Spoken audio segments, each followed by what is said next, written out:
غیر معروف چینل سے اپلوڈ ہوا ہے تو میں ابھی اس کو انشاءاللہ اپنے چینل سے بھی اپلوڈ کروا دوں گا. تو اس میں بہت مضبوط دلائل کے ساتھ دونوں طرف کے دلائل کے تجزیہ لے کر بتایا گیا کہ یہ پوری امت کا اجماع چلا آ رہا ہے اس پر. سمجھ رہے ہیں؟ تو آپ وہ سن کے پھر تبصرہ کیجئے گا, ایسے ہی تبصرہ نہ کر دیجیے گا.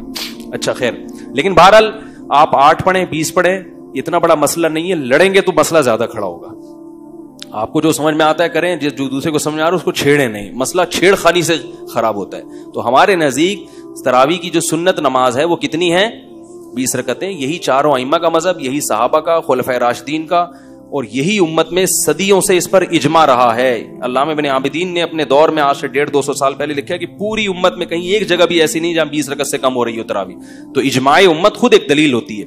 خیر, تو ہونا یہ چاہیے کہ چھٹی ہو جائے, لیکن اللہ نے وہاں بھی کیا کر دیا, کھڑے ہوئے. پھر وہ رکعتیں عام نمازوں سے بھی لمبی ہوتی ہیں, عام نمازوں سے بھی لمبی. کتنی لمبی نماز, کتنی لمبی. پھر بس صبح اٹھنا بھی ہے سحری میں. تو یہ سب ٹینشن اللہ پتہ ہے کیوں دے رہے ہیں؟ بس بات ختم کرتا ہوں, اپنی محبت کی چنگاری پیدا کرنے کے لیے. جس کے لیے قربانی دی جاتی ہے اس کی محبت آہستہ آہستہ دل میں پیدا ہوتی ہے. محبت دودھ جلیبیاں کھانے سے پیدا نہیں ہوتی. محبت محبوب کے لیے قربانی دینے سے پیدا ہوتی ہے. جب تک محبت نہیں ہوگی محبوب کی اطاعت, بولو بھائی, نہیں ہوگی.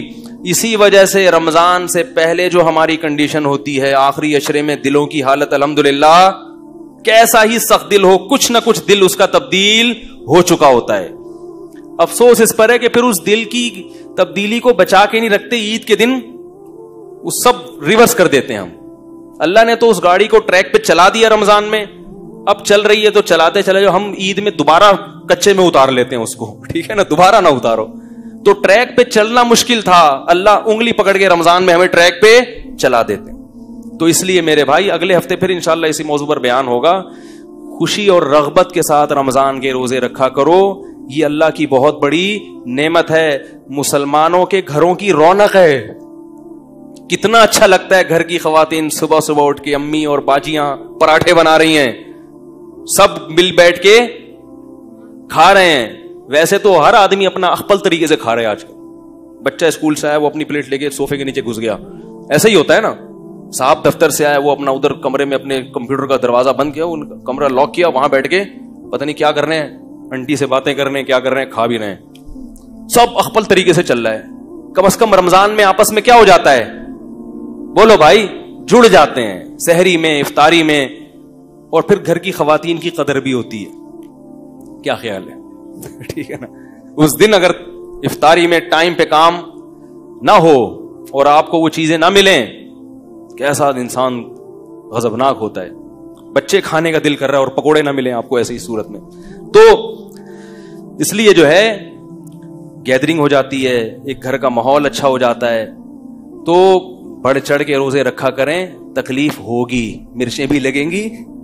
وہ نعت آئی تھی نا, وہ جب بھی میں تکلیف کا لفظ آتا ہے وہ مرچوں کا لفظ خود بخود یاد ہے.